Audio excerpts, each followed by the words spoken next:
أَمَّنْ هُوَ قَانِتٌ آنَاءَ اللَّيْلِ سَاجِدًا وَقَائِمًا يَحْذَرُ الْآخِرَةَ وَيَرْجُو رَحْمَةَ رَبِّهِ قُلْ هَلْ يَسْتَوِي الَّذِينَ يَعْلَمُونَ وَالَّذِينَ لَا يَعْلَمُونَ إِنَّمَا يَتَذَكَّرُ أُولُو الْأَلْبَابِ. بسم الله الرحمن الرحيم. الحمد لله رب العالمين والصلاة والسلام على أشرف الأنبياء والمرسلين نبينا وحبيبنا محمد صلى الله عليه وسلم وعلى آله وأصحابه أجمعين أما بعد. On va se rappeler ensemble d'un moment qui est extraordinaire. Et ayant eu la chance, juste il y a quelques jours, de faire la Umrah, alhamdoulilah, et d'être à la Mecque, j'ai pu partir à l'endroit du verset dont je vais vous parler. Sur Jabal al-Nour, dans la grotte de Hira, qui est Iqra bismi rabbika alladhi khalaq. Ce qui signifie Iqra, le premier verset qui a été révélé, lis, médite, apprends et applique et comprends au nom, par le nom, pour le nom de ton Seigneur, Rabb. Vous vous rappelez dans la Fatiha quand je vous ai expliqué le créateur, le possesseur, celui qui donne la subsistance et qui fait la prédestination. Voilà toutes les dimensions. Au nom, par le nom et pour le nom de ton Seigneur. Et qui est-il ? Il est celui qui a créé. Plusieurs éléments importants dans ce verset. Allah Azza wa Jal a posé dès le début les lignes de ce que nous sommes. Il nous ordonne. Iqra, c'est de l'impératif. L'impératif, c'est l'ordre. Et quand tu reçois un ordre d'au-dessus de toi, tu as l'obligation de faire et d'accomplir cet ordre. À travers le premier verset, Allah Azza wa Jal nous enseigne la soumission, simplement par le temps qu'il a utilisé, qui est l'impératif. De même, l'impératif ici, il va se renouveler à chaque fois qu'on va le lire.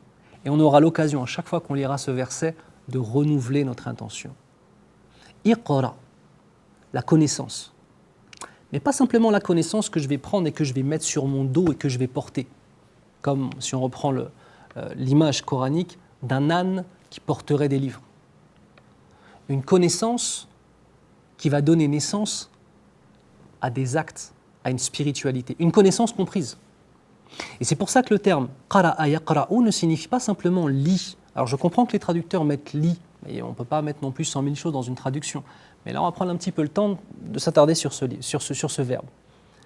Iqra signifie lire, signifie réciter, c'est pas fini, signifie contempler, signifie comprendre et signifie aussi réciter.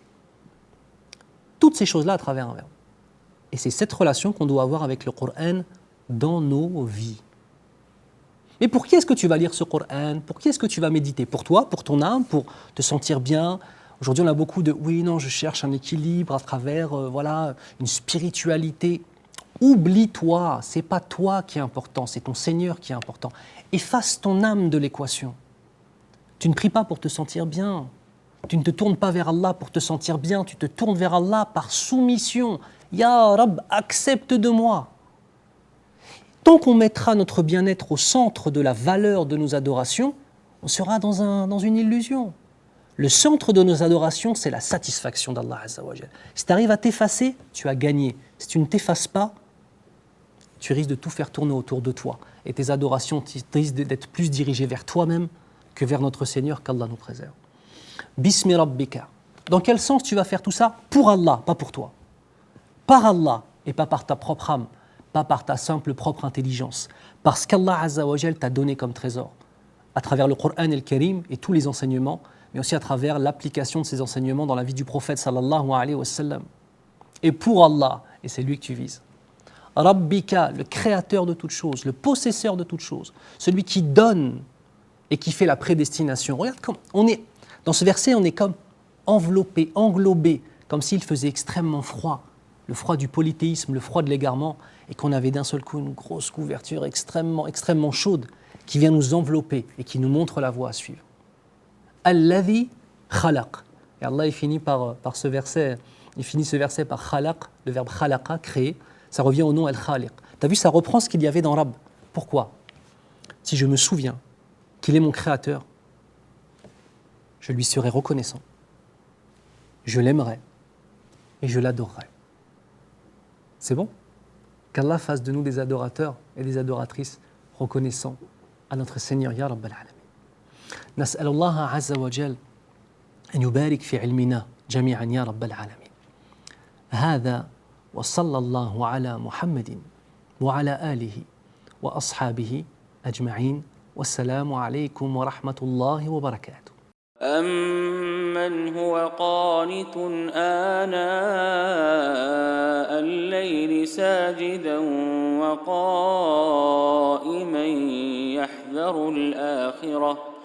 يحذر الآخرة ويرجو رحمة ربه قل هل يستوي الذين يعلمون والذين لا يعلمون إنما يتذكر أولو الألباب.